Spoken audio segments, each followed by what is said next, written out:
Good morning, St. Peter's. What an honor and privilege it is to speak with you this morning. My name is Malcolm McLaurin, a newly ordained priest in the Diocese of Olympia, and beginning tomorrow, the new curate at the Church of the Holy Cross in Redmond, Washington. It is exciting to be with you this morning to celebrate Juneteenth. Now, as much as I want to tell you a lot about myself and share my story, I want to jump right into another story. Now, you know this story. It's the story of Moses. Born to a nameless Hebrew slave in the time when Pharaoh called for his death, sent down the Nile in a little ark made of papyrus in order to save him from the wicked hand of Pharaoh, adopted by Pharaoh's daughter to live in the house of the man who wanted his life, raised a prince in that lineage. The same Moses who witnessed the cruelty placed upon an Israelite, his people, and at the hands of the Egyptians, his adopted people. He struck down the Egyptian only to discover what he thought was a secret was known by many. He fled from Pharaoh, who once again sought to kill him. Fleeing and settling in Midian, Moses married Zipporah, had a child, and seemingly found his place. That is until God found him. Yes, this is the same Moses who, while minding his business and shepherding his father-in-law's flock behind the wilderness, saw a sight, a burning bush. It was burning, but was not consumed. And he heard a voice, the voice of God, calling out, "Moses, Moses," to which he responded, "Here I am."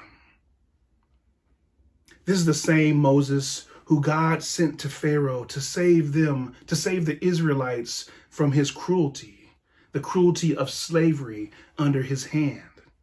"Let my people go," he said to Pharaoh. "Let my people go." A few plagues later, Pharaoh, in a moment of fear-induced clarity, says, "Go," and off they went. And this is where we find today's reading from Exodus.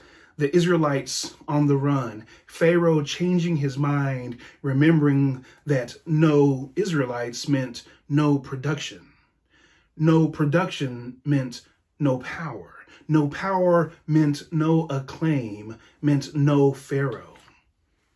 So Pharaoh goes on hot pursuit, and drawing near, he has the Israelites scared and second-guessing Moses, second-guessing God. They scream, "Did you bring us out here to die? Were there not enough graves in Egypt?" And Moses tells the Israelites, "The Lord will fight for you. All you have to do is still your heart. Do not be afraid. Keep moving while being deaf to fear." And the Lord did fight. Across the Red Sea they went on dry land, with a cloud and angel of God behind them, buffering them from what they feared the most. And they saw the great hand of the Lord.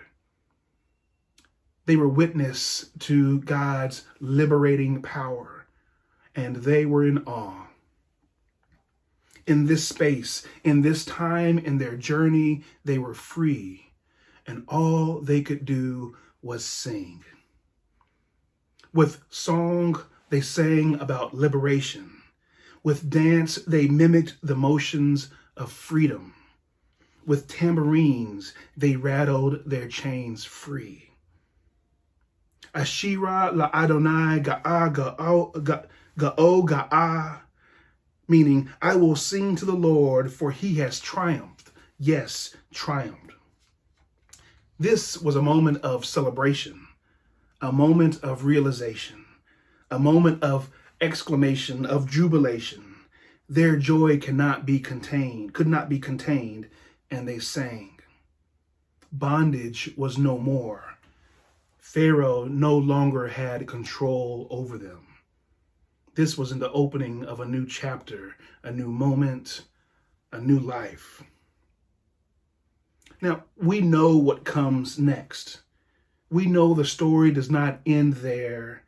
Next comes the wilderness, where we hear the other song that they were prone to sing, the "Why didn't you just leave us in Egypt" song, a song of fear, a song of forgetting the awesome work of God that liberated them from Egypt.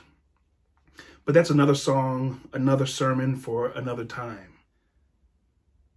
Today is a day of celebration.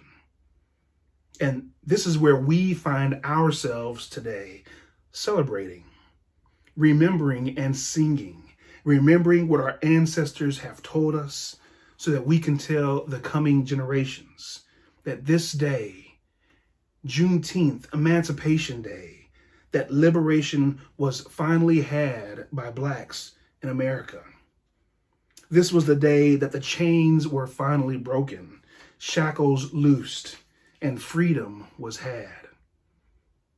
Like the story of Moses and the Israelites, again, we know that this was not the end of the story, just the end of a chapter entitled Enslavement. Wilderness came next. Just ask Ida B. Wells, who was born into slavery and who spoke out against lynchings in America, saying, "The way to right wrongs is to turn the light of truth upon them." Tireless, she became the light of truth to those in post-enslavement horror.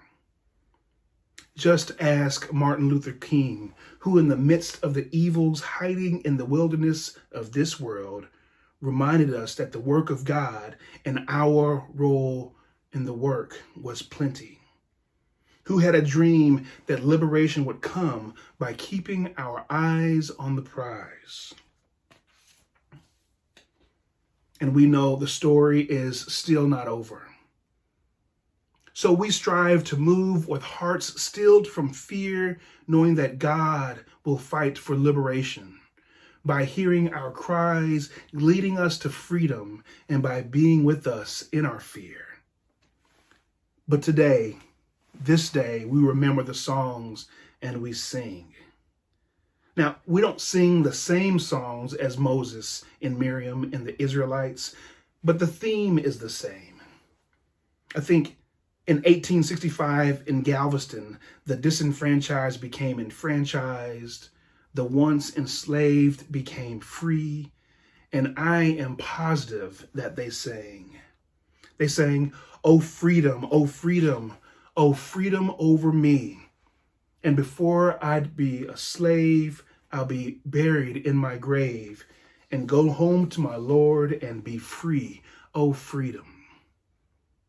They sang, "Go down, Moses, way down to Egypt's land, and tell, O Pharaoh, to let my people go." And if you listen, you can hear these songs in the songs of a more recent past, when they sang, we shall overcome someday. Or when the 13-time Grammy award-winning artist Kendrick Lamar reminded us, if God's got us, we're going to be all right. He reminds us that we've been hurt and we've been down before, but we're going to be all right. We can hear it on the streets when the masses marching for Black lives chant, "No justice, no peace," or when they chant, "Black Lives Matter." These are songs of hope, of courage, of perseverance, but songs that tell us, that remind us that the journey is not over, but that we do not journey alone. And together with Moses, with Miriam, the Israelites, and all who break into hopeful song, we still our hearts from the fear and march into new life, singing, "O freedom, O freedom." Amen.